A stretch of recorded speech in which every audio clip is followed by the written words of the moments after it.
안녕하세요. 발람의 유혹을 물리치라 그 세 번째 시간입니다. 지난 시간 하나님께 드리는 예배와 우상에게 바치는 그 예를 설명하다 마쳤습니다. 자, 오늘날에도 그런 교회, 그런 목사 많아요. 요즘 이민교회 목사들이 한국의 대형교회로 부임받아간다는 기사가 자주 올라옵니다. 이민 목회 얼마나 힘듭니까?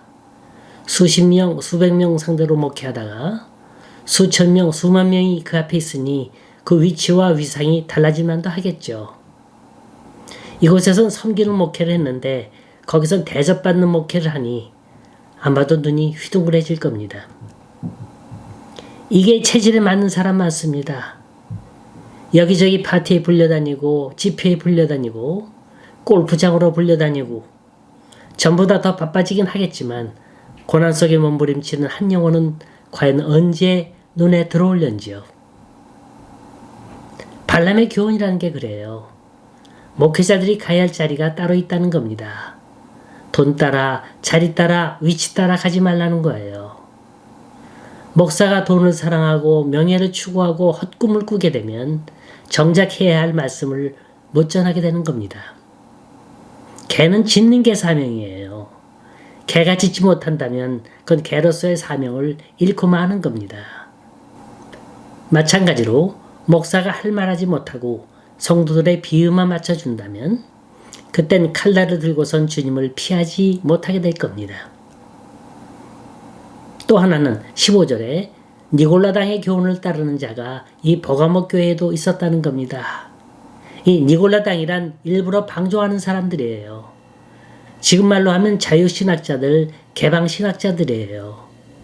술 마셔도 상관없어요. 담배 피우고 마약을 해도 상관없습니다. 여기에 자유로우면서도 얼마든지 신앙생활 할 수 있다는 겁니다. 이게 니골라당이에요. 원래 사람의 심리가 그래요. 율법에 억눌렸던 끈이 느슨하게 풀려지잖아요. 그럼 천방 뒤쪽 사방으로 날뛰고 돌아다닙니다. 예배야 드리겠죠. 버릇처럼 형식처럼 몸에 배워왔으니까 예배만큼 드립니다. 허나 나머지 생활은 nobody touch me. 아무도 날 간섭하지 말라는 거예요. 내가 너희에게 무슨 해를 준 게 있느냐? 내가 술을 마시건 노래방을 들어들건 골프장을 들어들건 바람을 피우건 너희하고는 상관없으니 간섭하지 말라는 거예요. 교회 나가서 예배만 잘 드리고 헌금만 잘 내면 되는 거 아니냐. 이게 바로 니골라당인 겁니다. 그렇다면 주님께서 그래 그럼 너 좋을 대로 하거라. 네 마음대로 하거라. 그러십니까? 16절입니다. 그러므로 회개하라. 그리하지 아니하면 내가 네게 속히 임하여 내 입의 검으로 그들과 싸우리라. 회개하라. 이 말은 삶의 방식을 완전히 바꾸라는 거예요. 완전히 그 삶을 뜯어 고치라는 거예요. 여기 보면 내 입의 검으로 그들과 싸운다 그랬죠? 여기 그들이 누굽니까? 우사숭배자들이 아니에요. 이들은 발람의 교훈을 따라가는 목회자들이며 니골라당의 교훈을 따라가는 사람들입니다. 이들을 말씀의 검으로 정죄하시겠대요. 심판하시겠다는 겁니다. 여러분, 말씀의 훈련이 얼마나 중요한지 모릅니다.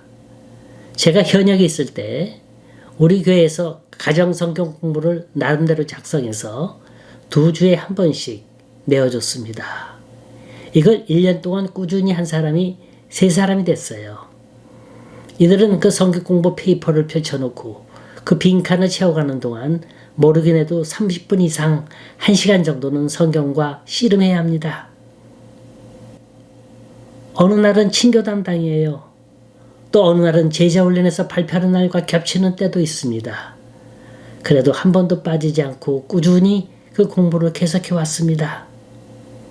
그들이 너무 예뻤어요. 그래서 제가 상을 준다 그랬습니다.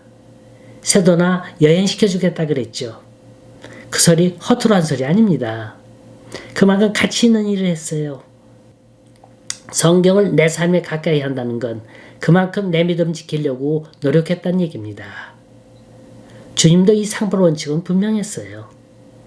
17절 보니까 주님은 이기는 자들에게 어떤 약속을 합니까?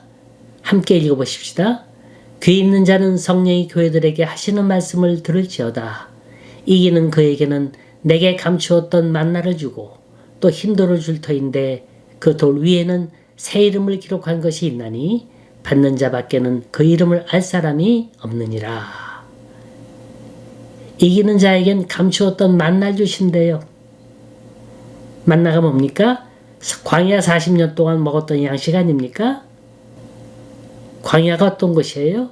농사 지을 수 없고 길쌈도 할 수 없는 곳이에요.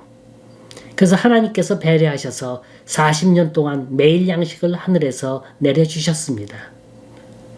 그런데 지금 예수님께서는 신앙으로 승리하는 자에게 감추었던 만나를 주신다고 했죠?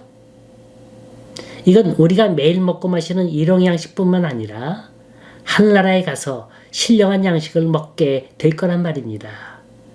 영원히 목마르지 않은 물을 마시고 영생의 축복을 누릴 수 있는 자격을 주신다는 말입니다.